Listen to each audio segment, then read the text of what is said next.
और तामसिक साधना हमें नहीं करनी चाहिए। अगर हमने कोई हमें सिद्धि मिल गई और हमने उस सिद्धि से किसी का बुरा किया, तो सात्विक सिद्धि, देवी देवताओं की सिद्धि हमारे पास होती है। तो हमने किसी का बुरा कर दिया तो हमारे पास वो सिद्धि ऑटोमेटिकली चली जाती है। और तामसिक साधनाएं हमने की, जैसे अभी भूत प्रेत की भी साधना की, यक्षिणी की साधना की, तो यक्षिणी तो हम अच्छा करने को बोलेंगे अच्छा करेंगे, हम बुरा करने को किसी का बोलेंगे बुरा करेगी वो। तो इस तरह से वो साधना, अ, वो सिद्धि हमें काम आती है। तो उस सिद्धि से हमने सच में किसी का बुरा कर दिया, तो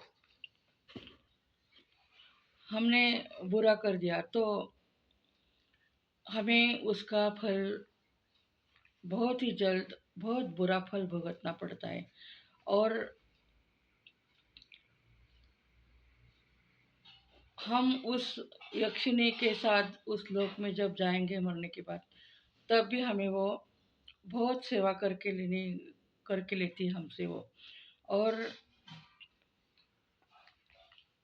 किसी का हमने बुरा किया तो कहते हैं ना, हमारी मौत के वक्त हमें बहुत तकलीफ होती है। तो यही है, इसलिए किसी का बुरा नहीं करना चाहिए।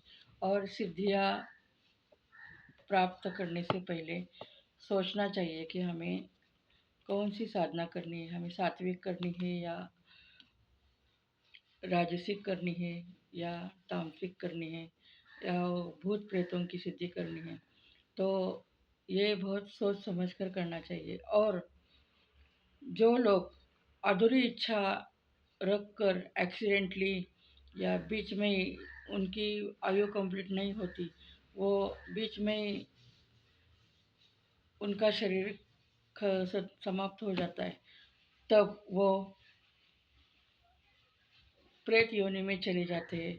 तो इसी तरह हमारे घर में कोई बुजुर्ग भी हो, या हमारे माँ बाप से पहले उनके माँ बाप, उनके माँ बाप, उनके माँ बाप, इस तरह से कोई अधूरी इच्छा रख कर गया हो, तो उनको मुक्ति मिली है या नहीं, ये हमें पता नहीं चलता। और पितृदोष हमें लग जाए तो हमको उन आत्माओं को प्रेत योनि से निकाल कर हमें उनको मुक्ति देनी होती है।